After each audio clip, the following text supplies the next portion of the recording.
You know, tonight it is my honor to be able to have our special guest. Actually, Dr. Carl has spoken over. We've done a couple of things with our leadership, with he and Julie through the years.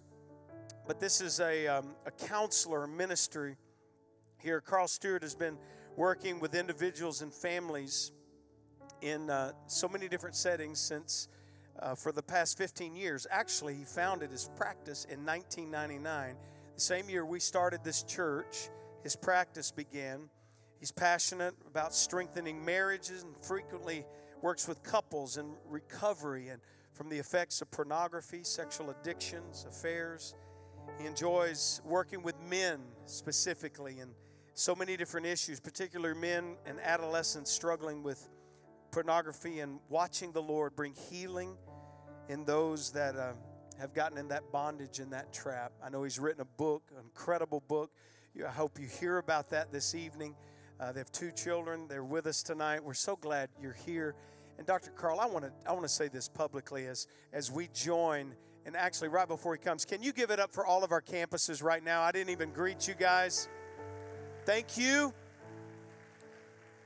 Smith Lake, Shoals Campus, and Madison and Fayetteville, thank you for joining us tonight on this very special Wednesday night service in our family series. We're kind of coming to a close, and in the summer we're going to be going into a new series on the fruit of the Spirit.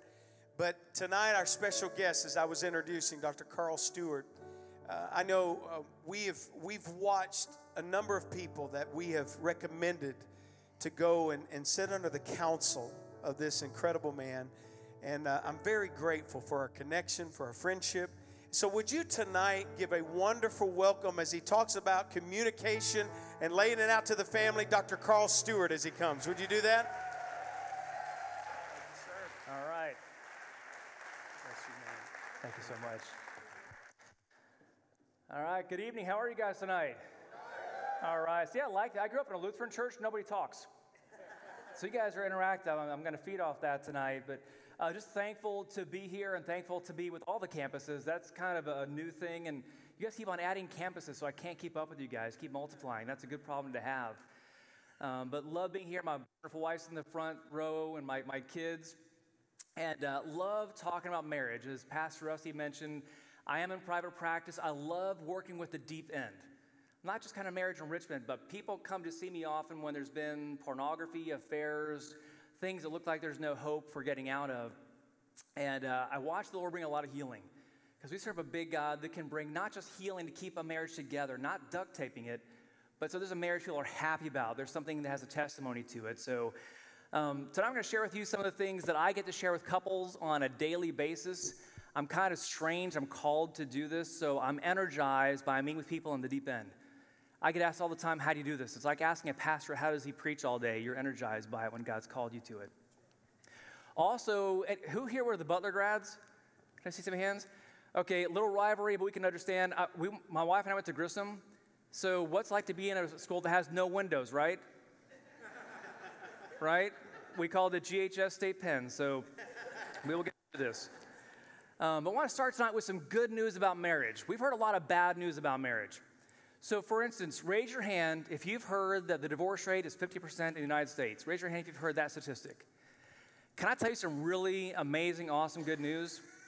The divorce rate has never come near 50%. It's actually an urban legend. The research that they've done, there's a Harvard researcher, Shanti Phelan, who went back and looked at it. She's a believer, but started looking at the research, trying to validate that. They can't find it. What happened was when they first started making no contest divorce, it spiked. So they thought it was going to get up to 50%. It never made it. So the actual divorce rate, ready for this, for first-time marriages, is 23%. 23%. That's half of half. And for all subsequent marriages, if it's second, third, fourth, fifth, it's 33%. We never hit 50%. The good news about this is marriage is a very stable, solid, strong bond. God knew what he was doing in creating this. That means it can handle the test of time. It can handle the trials and the winds and rains that come our way. So when couples come see me, they say, on a good day, we've got 50%. We've had this trouble, that trouble. Are we going to make it? It's so neat to share with them truth. See, the enemy deals in lies. The enemy wants to demoralize and tell you, it's 50%, so give it your best shot. Hopefully stay together. Probably not going to be happy. It's a lie. So marriage is a great, awesome, amazing thing. If you're looking for a book on that, it's Good News About Marriage. That's where all the research is. So I encourage you to look at that. So with marriage, it's a good thing to recall times you've enjoyed together. In the Old Testament, God told people to build altars and remember what happened. So we're going to take a moment to do that right now. So if you're here with your spouse, I want you guys to take about maybe 20 seconds, turn to each other, and just share a time you really enjoyed being together. It can be a vacation. If your spouse isn't here or you're not married, if you're in high school, middle school, that's a good thing. Then think of a time you really enjoyed just being with the Lord and thank Him for that. So take about 20 seconds right now and do that.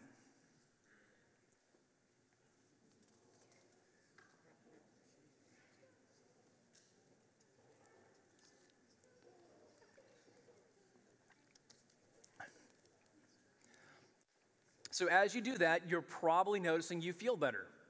Okay, this is marriage therapy. You can pay at the door on your way out. Okay? There's great value in recalling how we like each other. We get so busy, we lose track of each other. So just spending time to realize, hey, I like you. We have these great times together. So kind of my goal tonight, we're going to answer one big question, but not till the end. The big question for tonight is, what is the purpose of marriage? What is the purpose of marriage? And I think there's a correct answer for this. And if you guess it correctly, I think Pastor Rusty said there are $25 Starbucks gift cards for those in the lobby. So see Pastor Rusty at the end. I'll be the one driving away rapidly.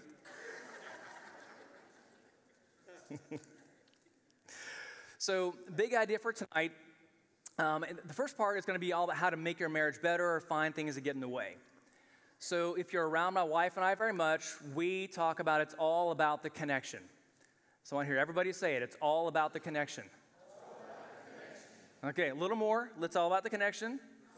Okay, like you feel it. There we go. That sounded a little more Baptist the first time, not Lutheran, so you're working your way up. But the idea, when you love somebody, there's a connection. It's like a ligament that connects the two of you. And it's very strong. That's why we can withstand the test of time. Actually, research shows that teaching communication skills, which sounds great, doesn't work. I get a lot of couples that come to me and say, we just need to work on communication skills.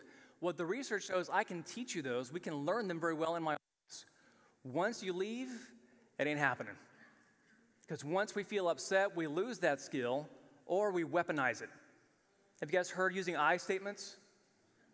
I can weaponize it. I think you're an idiot, right? Or I feel like you have no clue whatsoever, right? I mean, this is very bonding, very making marriage better. No, not quite. So to illustrate the example of connection, I need a brave couple to come up here with me and be a guinea pig. So can I get a brave couple to come up here tonight? You can't grab your spouse by the ear and pull them up. They have to agree willingly to come with you. All right.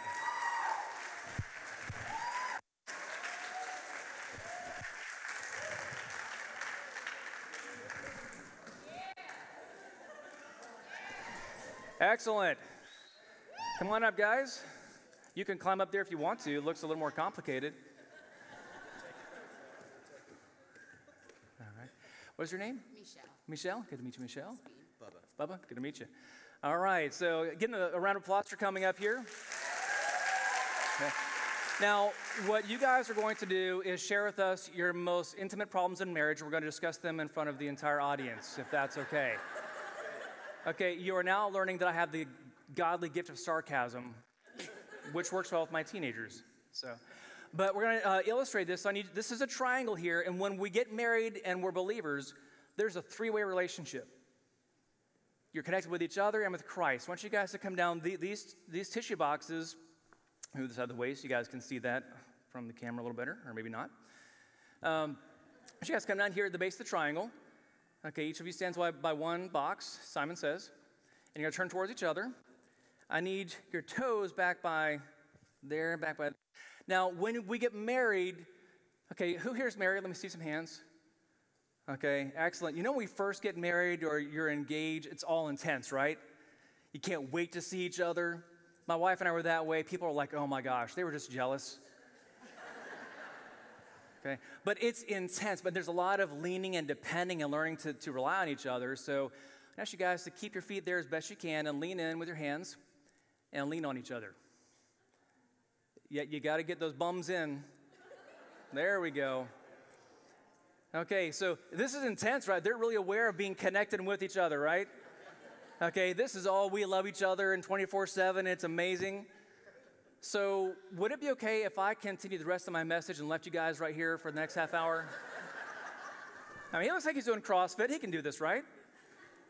No, the hands starting to tremble. We can't sustain this. It feels great, but it's not sustainable. So the goal, you guys all right? You got good traction? Okay. So the goal is both these people love Jesus, and so they're moving towards him together. So you guys both, Simon says, could take one step towards the top of the triangle. So there you go. So you see, this is a little less strained.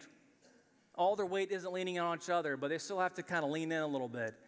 This is how God designed it. He wants us to seek him first. When we seek him together, it brings us closer to each other. Isn't that a great design? I mean, God's pretty intelligent, isn't he? Okay. And so these guys, they love the Lord. They keep praying together, reading together, coming in here and Pastor Rusty speak, and all these amazing mission trips, so they're growing. So you guys take another good step towards the top. Okay, you can actually move in a little bit here. You kind of like him, I think. Okay. There we go. Now, as you move closer and closer, it brings you together. Now you guys can turn towards the side and hold one hand. Now you have another hand to do something else with. Now you can serve other places. That may be children. Yes. Please tell me you got that on camera. All right. Yeah. But yeah, or whatever that might be, you're not so consumed with each other, you can do other things. This is a nice place. It's not so straining. God knew what he's talking about. But I don't know about you, in our life gets pretty busy. I have 2 teenagers. My wife and I are already grieving ahead of time. My son's going to be a senior next year.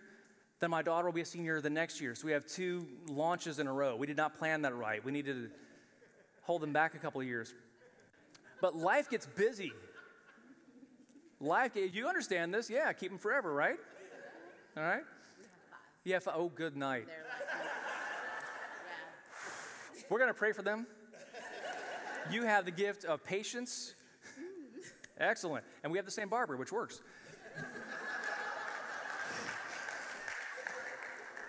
This is why they don't let me speak very often. But so this is a great place to be, but life gets busy. With 5 kids, oh my gosh. I'm sure you guys are coming and going at certain times, and there's just times we get busy, we get distracted, not that we're turning our back on God, but we start losing that intimacy with him. And so, you know, I'll pick on him for a second. You're being nice to me. So I'm going to have you go back to the end, and you stay where you are. Okay, she looks sad already. She likes the guy. Now, this is a tough place to be, so why don't you turn and do the hands again. Okay. She's actually cheating. You got to step back here about a foot to be back on the line. There we go. There we go. This is a strain. This is hard because she has a tough choice to make. Do I stay here and really try to keep that intimacy with the Lord? But, you know, we could just not go to church this Sunday. We don't need to read that much. We want to kind of be where our partner is, so it's tempting to kind of slide back down here because it might be a little easier. This is a tough place to be. This is a tough place to be. Jesus said he wants to love him so much that we, in comparison to loving him, we hate everybody else. He says, I want you to, he doesn't really want me to hate my wife, my brother, my sisters, but he says, basically in comparison to how much we love him, that looks like hatred. So I want you to stay with me even when it's hard, even when it's strained, even when it causes strain in the marriage, to stay here. And this is hard because this wears on you. If I stay here for a while, your forearms are going to start losing color and you're going to start shaking a little more. Oh, you got 5 kids. You guys have some good stamina. So you guys, I may have chosen the wrong couple. This is a really hard place to stay. So I'm going to let you guys kind of stand up without holding hands right now. The person in this place, again, it's more lonely, it's hard. And when I know I've been here, I've been cranky, I mean, not that my wife and I ever get cranky or grouchy, because we have the perfect marriage. As you can see, we have the perfect children, right? No, it doesn't work that way. Life happens. And so when I know I've been here, I've been distracted, I still love the Lord, I've not turned my back on him, but it's not as intimate, and I don't have the fruit of the Spirit. I have a godly wife that stands here and intercedes for me.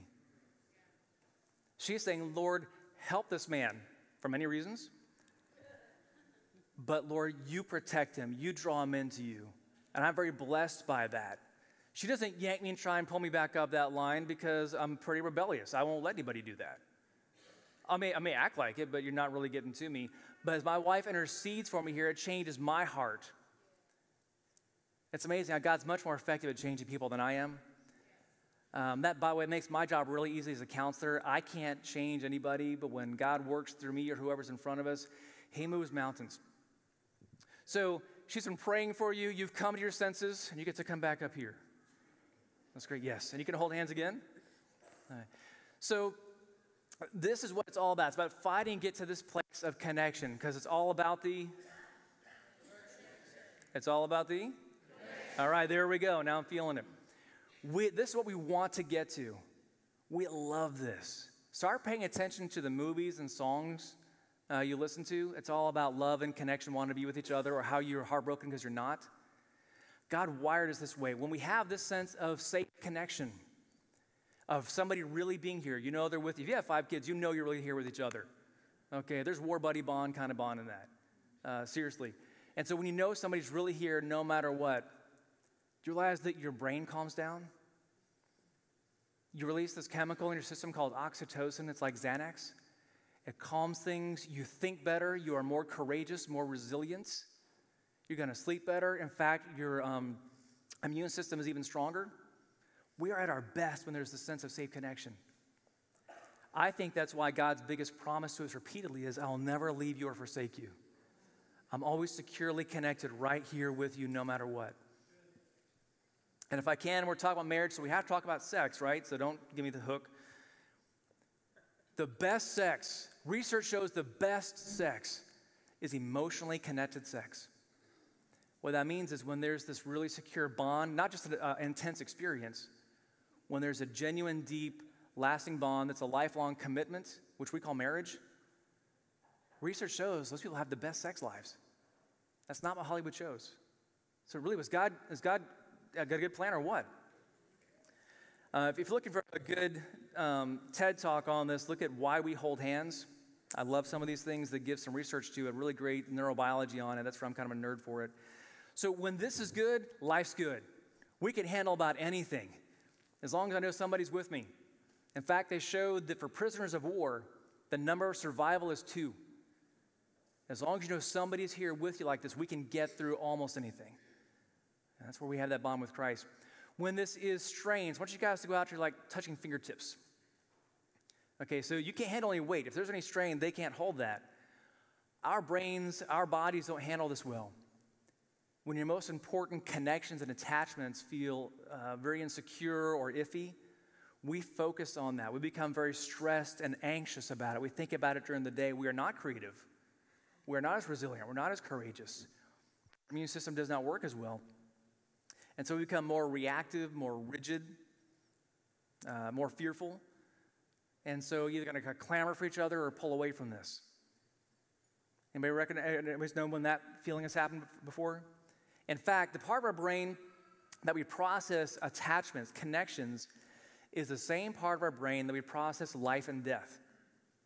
So that means if you held a gun to my head, or my wife said she's going to leave me, I'll feel the exact same thing. So when this feels like it's falling apart, literally life feels like it's crumbling around you. That's designed to cause us to lean in and find each other again. So, and also the strongest bonds, you guys can come out together, because I think this fits you guys. God's so good in the way he plans this. The strongest bonds are created when we go through suffering together. The strongest bonds are created when we go through suffering together. And as we all, who's been married longer than 6 months? Longer than 2 years? You know life happens. The winds, the rains, the floods come. And when you go through that, there really is a war buddy kind of bond. I know you're here. It's solid. It's tested. And that means we know we can get through anything. That's why the couples I work with who've been through just the most horrendous pain you can imagine, when there's healing, they come through it. It's amazing to hear them say repeatedly, I wouldn't want to do it again, but it's worth it. There's a joy in this. There's a security of knowing we can get through anything. All right. So, and also the way we tend to relate to other people, we tend to use that with God. So look at the way you tend to do relationships. We tend to view him that way, or we will relate to him that similar way. So it gives us some cues on how we can grow in him. So thank you guys so much for coming up. Give them a round of applause.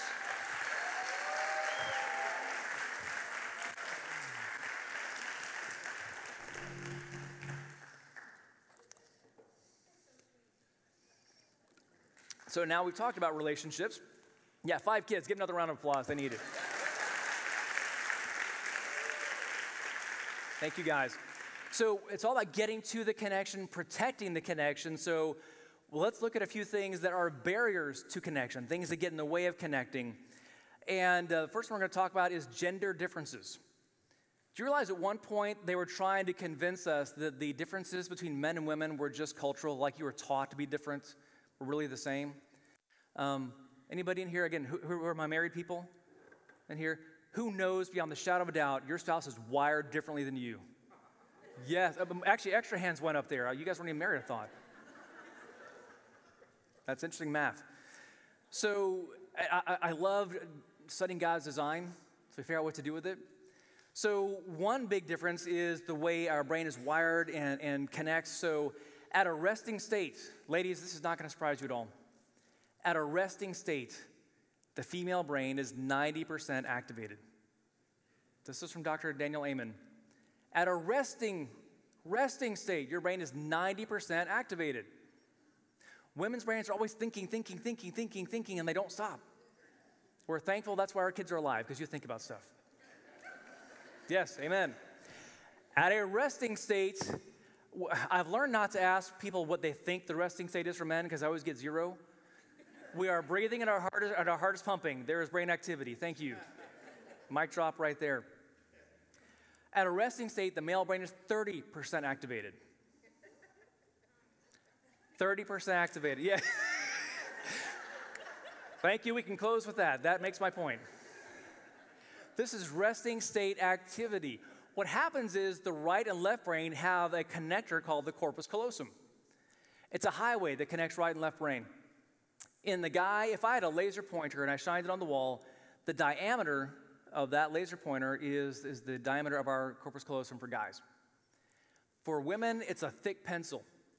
That means for guys, we got maybe a 4-lane, 55-mile-an-hour, highway, got some movement to it. Ladies, you have a 24-lane superhighway in LA in a traffic jam. There's so much going back and forth. You do cloud processing. Everything connects to everything, and it's amazing. In fact, it wears me out thinking about it, which is why I'm glad I can go down to 30%. You're welcome. That's why guys are more able to compartmentalize. All right, it's not brain damage, honestly. I know I sound defensive saying that, but we can compartmentalize. We can put things in a box and put it on the shelf, and we like that. I can focus on the next thing. That's why we can have an argument about something one moment. I can put that away and come back later and go, oh yeah, we were talking about that. My wife is going, what do you mean it went away? It's a superpower. She wants it. Ladies are always thinking, everything connects to everything. That's why people say women get historical, because their brain is connecting everything all the time, and there's no off switch. Think about it. You get down to 90%. We get near 90%, we have smoke billowing out of our ears.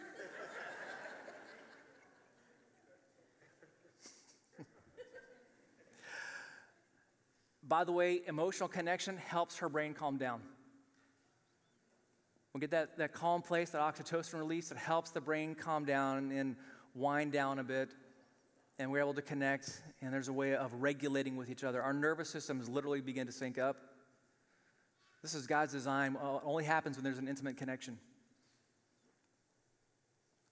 But the conversations I get to have in my office that are funny around this are, if we're watching football, and guys, you know this feeling. Your wife comes in and she goes, what are you thinking about?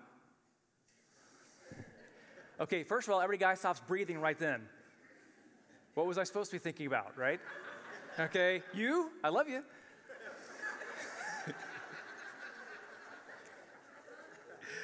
I don't mind the couch.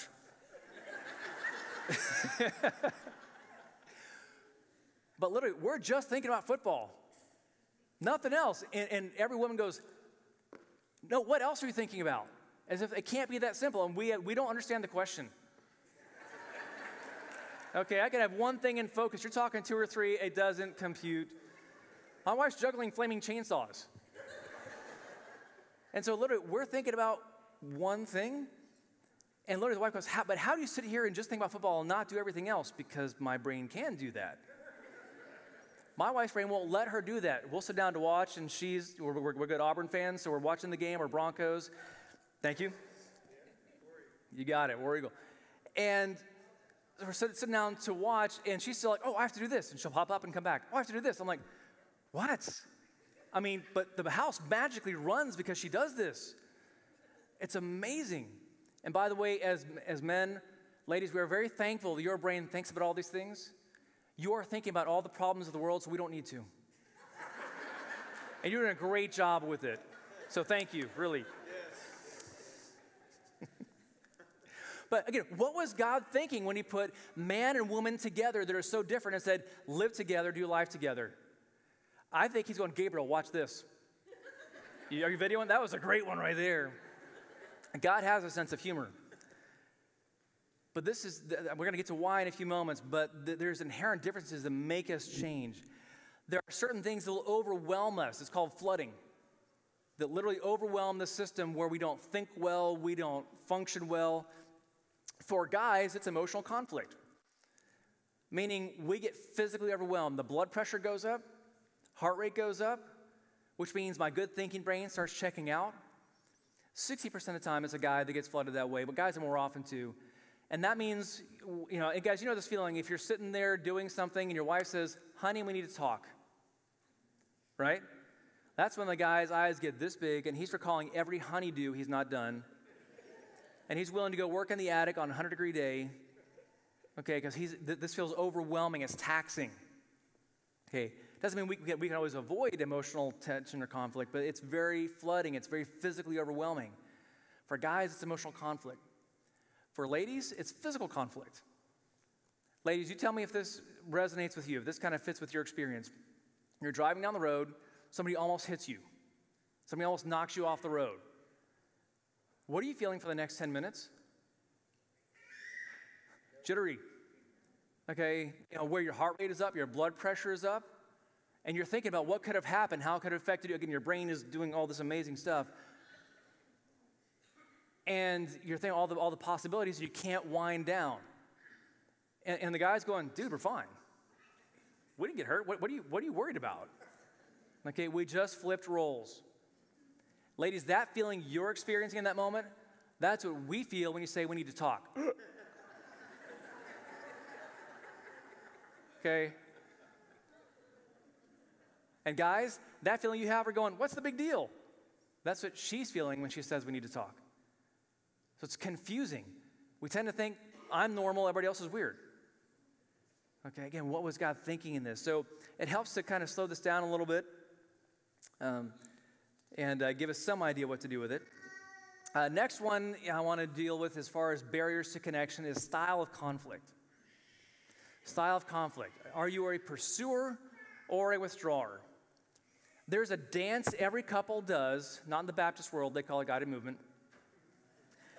But there's a dance every couple gets into, and it can take over the whole marriage. It can take over every conversation. And once you recognize this dance, you can figure out how to get out of it. It's self-fulfilling, it's consuming, and so I need a couple to help me with this, and I was just very moved, Lisa, backstage. We were saying you never got time to talk and do counseling with you guys, so I'm going to invite you and Pastor Rusty to come up here and help me illustrate this, if that's okay.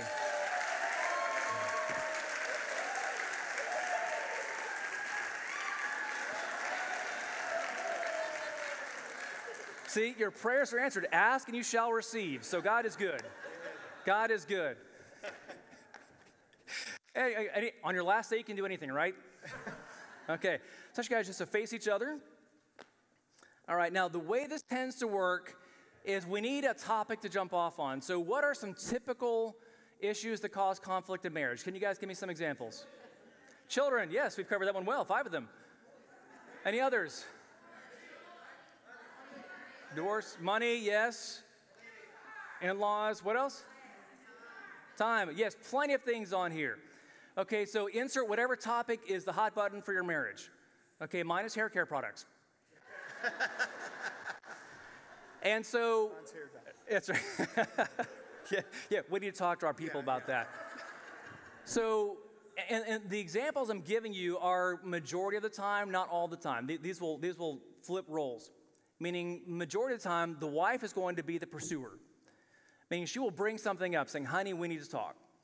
And so let's say there's one of these topics. It's kids, it's children, it's who knows what. I mean, there's the possibilities are limitless. So, but when we bring it up, this is something that's been eating at you. This is something that's really, we hit something here.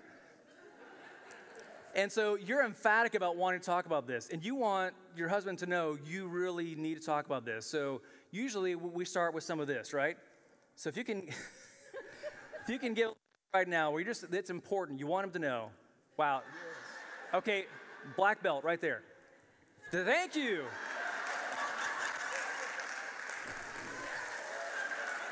Be sure to tip your waiters. Time to go. So yes, I want you to kind of keep that position right here like this. Okay, where you know it's important. Okay, and there you go. So guys, when we see that face, what do we feel like doing? Okay, so you take a step back. Right.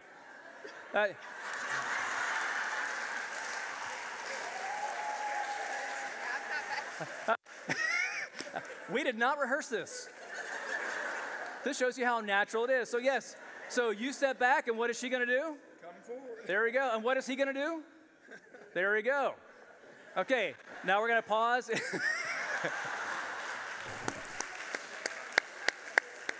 Right. So, ladies, she wants to say something. This is important for her. She's been thinking about this thing all day, and he's finally here. Yes. Okay, we're going to discharge all this intensity right now. Okay, because this is super important, right? So when he hears this and feels threatened by this, going, whoa, too much intensity, so we're going to step back. For her, the house is on fire. Grab a hose and get in and help me, right? Yes. Yeah. There's a big yes with this one, by the way. Yes. But the house on fire, get a hose. You know how important this is. All he feels, guys, you know this one, he feels, whoa, threatened, overwhelmed. This is too, the house on fire, get out of the house. Right? Yeah. I'm no dummy. Right. So, but when he doesn't see that there's an urgent need she has. He just sees the intensity. He's flooding. I'm going to die. When he steps back, ladies, what is she feeling in that moment? Yeah. Oh, no, you did not just step away from me. Yeah. Yeah, she's got that one down. I'd be careful if I were you. Right. Oh, no. So what do we tend to do? If we're Americans, we're speaking to somebody that doesn't speak English, what do we tend to do? We talk louder and slower so we can break the default English barrier in the brain. So obviously you didn't hear me, so I have to make my point more emphatically, right? Louder. Okay, so give me a little more demonstrative that first step in. We're going to Vegas with this show. Absolutely, that's a run. That's, oh my gosh. I stepped away and the fire got hotter, so he's going, and she doesn't see for him, this is physically overwhelming.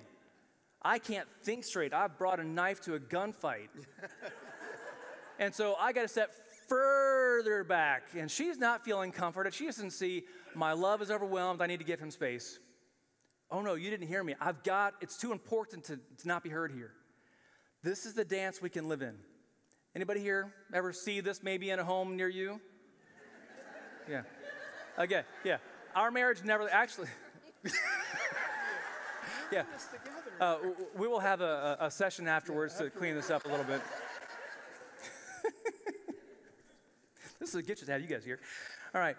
But yes, but the pursuer tends to feel alone, afraid, unimportant, rejected. This was evolutionary for me because I'm a really good withdrawer. I can dance right here in plain sight and kind of move around this, but I want to get away from that intensity. When I began to see this, because my wife is a good pursuer, her family had talked about everything. I thought they were crazy. But I began to realize that when I backed away, she felt alone, rejected. You can hear the weight hit with that.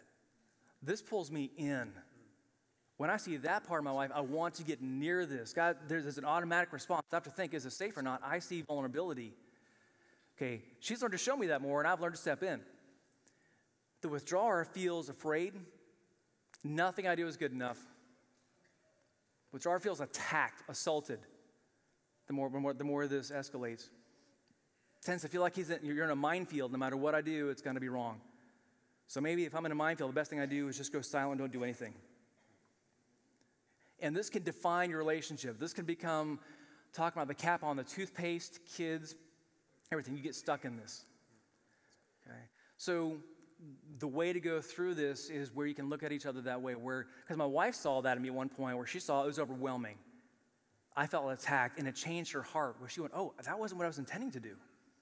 It invites a compassionate response. When that happens, you end up right here.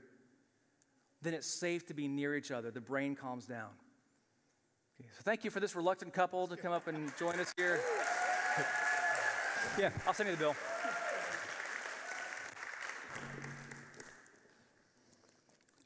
The pursuer needs to be heard. The person on the pursuer side just has an urgent need to feel heard. Not have a warm body there trying not to pass out, but to feel heard, like you get me and like what I'm saying is important. The withdrawer needs it to feel safe, calmer, take a break if needed. When it's safe, this connection naturally comes together. It's like magnets that have nothing getting in the way anymore. It's all about getting back to that place of connection. All right, so one more barrier we're going to spend a short period of time on and get to some other really fun stuff about how to get to a really cool connection. Gender differences. God designed us where we have a different sense or different origin of shame. A great book by Brene Brown called Daring Greatly. She researched shame. And isn't it always funny how it shows up biblically? Where the main source of shame for men are don't appear weak, do not fail. Don't appear weak, do not fail. We will do almost anything to try not to look weak or not fail. You want to get a guy in a fight, go chicken? What? Were you afraid of doing that? Many men have died and ended up in emergency rooms because of those kind of conversations. Okay. Which is interesting. In Ephesians 5:22 through 25, it says, wives, submit to husbands. Basically, it's respecting your husbands. This is not obeying blindly. Sometimes being respectful to somebody is like David respecting King Saul. He didn't do what he said, never spoke badly about the king. He never attacked him. He never undermined him. He never took him out when he had the chance. And it wasn't because King Saul was a good dude. King Saul was throwing spears at him. When King Saul said, no, really, I won't be mean anymore. I mean it. No, thank you. I'll hang out here in the desert. But there's an honoring of the person in that. That way we don't get in our own way. Because if we feel dishonored, the guy will shut down or get more angry. Flip side of that, for women, the main sources of shame are body image or the role of wife and mother. Body image and role of wife and mother. That's why the second part of that passage says, husbands, love your wives. In other words, be kind. Be compassionate. If you want to destroy a woman, especially that's married with kids, say, you're a bad mom. Now, we don't say that. We'll say other ways. We'll do critiques. And honestly, the people I've known that can be most brutal to women about body image are other women. So it hits, you critique a guy's body image, we go to the beach, we don't care. I'm with her, I'm good, right? So, coming back to the main idea, the purpose of marriage. The purpose of marriage is to make us more like Christ. The purpose of marriage is to make us more like Christ. I don't know about you, I've got a long way to go to be Christ-like. I didn't realize how selfish I was until I got married. I didn't realize how selfish I was till we had my son. How selfish I still was till we had my daughter, so we stopped. These things expose me in ways I don't like being exposed, how selfish I am. I like things going my way. I can organize it here. Nobody gets into my stuff. But these relationships expose these places in me where I have to die to myself. Dying is bloody. Dying is painful. I don't know about you, but I tend to kind of resist as long as I can. I'm glad for the result. I hate the process. And I'm also very aware we can only love others well when we have experienced Christ's love for us. If you want to be really miserable, just try to be more loving with all your human efforts. Try to do it. It'll be good. Good things can happen from it, but it's impossible to do it well over time. Ephesians 3:18 talks about, may you have the power to understand, as all God's people should, how wide, high, long, and deep his love really is for you. By the way, when it talks about knowing his love, it's that biblical knowing, it's experiential. What he's saying here is you can't begin to grasp how big his love, how affectionate his love. Try to just wrestle in that. Ask God to help you grasp how big his love really is. And when that affects you, when I experience his love, I become more loving. If I'm loved well, I love well. So it's wrestling in that, pouring into him. It makes me a better spouse. It makes me a better father. It makes me a better friend. Had a friend just a few weeks ago that passed away. I had the privilege of knowing this guy, Sandy. I'm going to tear up talking about him. Just a neat, godly guy. We called him Yoda. He's about this tall, hair coming out of his ears. But just a neat, godly guy that loved the Lord. And if you walked away from Sandy, you've been loved. He would walk up while during praise and worship during church. He's going up and down the aisles, hugging people, hugging guys. And he's so unassuming, you could let him hug you, and everybody loves this guy. And I remember talking to his wife after he passed 2 weeks ago, just thanking her for sharing him with me. And she goes, you know what? He who has been forgiven much loves much. And Sandy was not afraid to share with you the things he had to be forgiven for. And he had some biggies in there, but he loved well. So this is the idea, let the Lord really push into the Lord's love for us, to experience that, to really grapple with it, because we're never going to get a good feel for it. I think going out on a fishing charter, we can see the ocean all directions, trying to imagine that's God's love. That is an ink dot on the golf ball that's Earth in the universe, and that still doesn't have a good magnitude to show us how big his love is. Okay, so yeah, spend time thinking about that tonight while you're looking up at the sky and rest well. I'm going to give you some practical ways to turn towards the Lord in your marriage that will help your marriage. Not necessarily going to change your spouse. They might. First one is tell the Lord exactly what you feel like telling your spouse. Let me clarify that a bit. Before you say anything to your spouse, tell the Lord exactly what you feel like telling your spouse. I feel like the Lord gave me this years ago. My wife and I were teaching a premarital class at our church. And I shared this with a group of people there, couples, and this guy came up to me on Sunday morning. He goes, I did it. I'm like, well, what'd you do? The thing you talked about, telling God if I'm mad at my wife and I'm frustrated and hurt, all these things. I went outside and I just told him, it worked. I just had this peace. You know, we started to work things out, but I was better. I didn't shut down. I didn't yell. This works. This is, I love it, how concrete it is. But let me be clear about this. Don't hold back. If you're upset with your spouse, if you've been married long and all, you've been upset with your spouse because you are married to another imperfect human being. Don't hold back. Tell God everything you'd want to tell him. When I pray this way, and typically when I have my quiet in the mornings, I'm kind of pacing and praying, as you can tell I do right now. But God, I feel like God kind of challenged me to really be honest with him. Because you know how we want to pray, God, I don't want to say that because I need to be a good husband to that. And God's like, forget it. I already know what you're thinking. I dare you to be honest with me, to be really more honest with me than you are with your best friend. Okay. So I began, and to tell you how important it was, I can't recall what I was angry with my wife about. That's how important it was. But I was steaming. I'm back and forth, and I'm just laying it down, telling God how she was wrong about this. He needs to work on her with this, and this needs to happen. In my mind, Gabriel's taking notes going, God, he's got a point. Sure, I'm glad he's on our side. I'm just getting, you can feel the fervor coming. After I do this, then I can hear the whisper. After I'm unloading all this on Christ, because he can handle it. He can handle it. My wife can't. That's not loving her. I'm responsible to be loving to her, which means I got to die to self and deal with Jesus first. So take this to him directly and clearly. I kind of call this the Robbie effect. Growing up, had this family next door, and they had this 4 or 5-year-old kid, cute kid, and his dad was telling me the story. They were at a cookout, and you know how you're at a cookout, you're all in that circle of chairs? Well, Robbie came up to him, and parents, you know that look on your child's face when you know they're about to vomit everything they've ever eaten? So here's the father right here, circle this. Robbie comes up and has that look, and there's no safe landing spot. Right, left, nope. So what did Dad say? On me. Robbie unloaded on his dad. So it's stinky, it smells, it's chunks, it's embarrassing, it's awful. Was the dad mad at him? No, the dad can handle it. The dad wanted Robbie to vomit on him.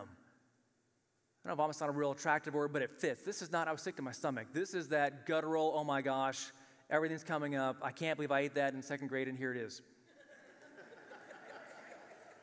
It's that kind of vomit, and that's what the Lord is inviting, I would even say daring us to do. He says, come boldly before my throne of grace. I can handle what you've got, no matter who it's at. Lay it out on me first, because you can't kill me. I've already died. It doesn't work anymore. He can absorb that. And then after we do that, you guys have those times when you're sick to your stomach, but you don't want to get sick? And you hold off as long as you can, then you finally get sick, and now you feel all better? Same idea. After that happens, I can then hear the Spirit speak to me better. I've unloaded all this where it needs to go. He can contain that. He can handle what feels like Chernobyl. Second thing, ask the Lord to help you see your spouse through his eyes. Really ask him to show you. God, you told me, seek, ask, knock. Show me how you see my wife. How do you see this person in my life that's a problem for me? And listen, let him show you this. It brings compassion. When I see through his eyes, I can get a lot closer to how he became on the cross. Even when we hung him there, even when we betrayed him, he said, Father, forgive them. They don't really get what they're doing. Let them have a sense of pity. Doesn't let people off the hook. But when you pray for somebody, the Lord changes your heart towards them. My problem is I want my prayer to change them. And God suckers me into praying for them. And I'm thankful for it. So you labor in prayer. This is not, Lord, help me see them. No, God, how do you see them? Really, how do you see them? Get quiet, listen. It changes your heart. It softens you. We become more loving. You want to affect your home? It's a great way to do it. The last one, this is a dangerous prayer. This needs to have a danger, do not break glass unless it's an emergency kind of seal on it. Because this is the kind of prayer like praying for patience. You know God's going to answer this one. If you've ever had that feeling of God doesn't answer my prayers, if you want to feel him answer your prayer, this is the one to pray. But you've been warned, all disclaimers, do not sue me, do not call my office. That same time, I was unloading and letting God know exactly what I felt, what I was thinking and feeling. I felt like he hijacked my prayer. I felt like God cheated. Because the words that came out of my mouth were not what I intended to come out. You ever had that moment where you wanted to grab a fishing pole and hook those words and reel them back in? But God's going, no, too late. It's on the record. I'm praying about how mad I was and how frustrated and hurt and he needs to do this. And then I said, Lord, deal with me first. Oh my gosh. That feeling when suddenly all the blood rushes out of your face and you stand there and you're not breathing because you know God heard that and he goes, you got it.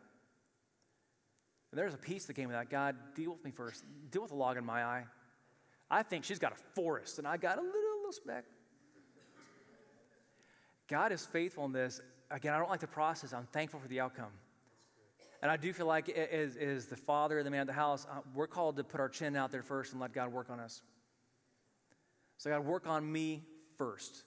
And he did. And he ground down places I did not want ground down, and I'm thankful for the result of it. It lets me be a better husband, father, friend, counselor. And I didn't ask him to change anybody else. He's dealing with my heart. So as we hit this last few moments, marriage is that example of our relationship with Christ. It's intimate. It's not buddies. He talks about being friends. We are servants, but it's marriage. We're the bride of Christ. Okay, if you're married in here, we're going to take 5 seconds. Turn to your wife, look her in the eyes, and call her my bride. Okay, she probably likes that. Okay, wife can mean so many things. We're co-parenting, we're this. Bride is affection. Bride is I choose you. I want you. So we look at the love chapter, 1 Corinthians 13. Love is patience, love is kind. We can put in there, God is patient, God is kind. This is who we're married to, we're intimately connected to. You notice how the longer you're married to somebody, the more you think alike, you talk alike, you dress alike? Okay? The more I'm spending time with the Lord and wrestling with Him, I become more like Him. I know a pastor that in his premarital counseling, he would have couples go through that list of love is patient, love is kind, keeps no record of wrongs. Let me say that one again, keeps no record of wrongs. He'd have couples go through that list and say, now grade yourself. How do you think you're doing? Okay, how do you think your spouse is doing? Then you're going to trade answers. I think I'm getting an A+. Whoa, D, what do you mean? So this works on me. So as we have that intimate relationship with Him, we become more loving.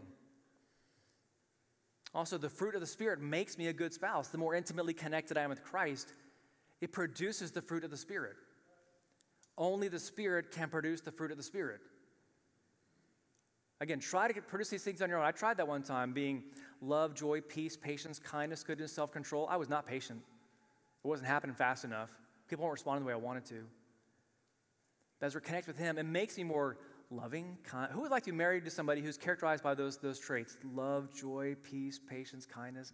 I'm glad that I am married to somebody that's characterized by those traits. Not perfect, but she gets pretty close. Again, this is by seeking the Lord, letting Him do this to me. It makes me a better spouse. We haven't even talked about communication skills. Finally, my favorite one here that God showed me that reminded me that God has a great sense of humor. I'm going to lay on you guys a deep theological concept. I think you can handle it. Psalm 23:6 says, surely goodness and unfailing love will pursue me all the days of my life. I love the idea of His love, unfailing love, pursuing me. I began toying with that, turning it over in my mind, and I was asking God, what does that mean? What does this look like? Anybody here remember the Looney Tunes cartoons? Who remembers Pepe Le Pew? That's where we're going. Pepe Le Pew. For those who may not be aware of Pepe Le Pew, he's on YouTube, I'm sure. But Pepe is a skunk. He's a French skunk. He's a French romantic skunk. And every episode, somehow this black cat gets a white stripe painted down its back. So it looks like a skunk. So what does Pepe do? Oh, mon ami, and he chases this cat down and is hugging and doing this, and the cat's just trying to get away every way she can. And the whole time he's just thinking, oh, well, let's run away together and get married. The cat gets away and runs away. What does Pepe do? He pursues the cat. He's not going, you better get back here right now, I'm leaving. No, this cool little music, and he's kind of hopping to dun to dun to dun to dun. Oh, you're playing hard to get. This is wonderful. Okay. Thank you very much. Yeah, all credibility is shot at this point. But it's a beautiful picture because when he catches when he catches the cat, he's not upset. He starts loving her again. The cat runs away again. Pepe pursues lovingly. He's not going, hey, I put it out, you ran away. I'm here if you want to come find me. It is affection. It is amorous. This is the God we're dealing with. He's pursuing me. If it's based on me finding Him, I can't find my socks in the morning. He doesn't trust sheep with having to manage that. He seeks us out. That's the good news. When I mess it up, He's seeking me out. So to rest in this, to pursue our spouse as well, but to rest in the fact He is seeking us out. So to close just a moment, before I forget, I meant to mention earlier, that pursue withdrawal dance that you guys demonstrated so wonderfully, that's going to be on YouTube and get 1 million hits probably. You're the guys, the first place I've tried to kind of put this out there with, so we're going to try it. I created a 3-email kind of short course on that to go into it. So there'll be a slide at the end. You can go sign up for it. Not going to sell you anything, but to just take that and explore it a little more. So that'll be coming up in just a moment. But this idea of marriage, having this kind of marriage with Christ is what will help us have a better marriage. That's the kind of marriage I want with my spouse. So the best thing you can do from all this is pour into the Lord's love. Let Him saturate you. And then you're going to notice that triangle, the pursue, withdrawal, those things start winding down. So thank you for sharing your time with me, the pulpit with me, and your pastor and his wife with me. Thank you very much.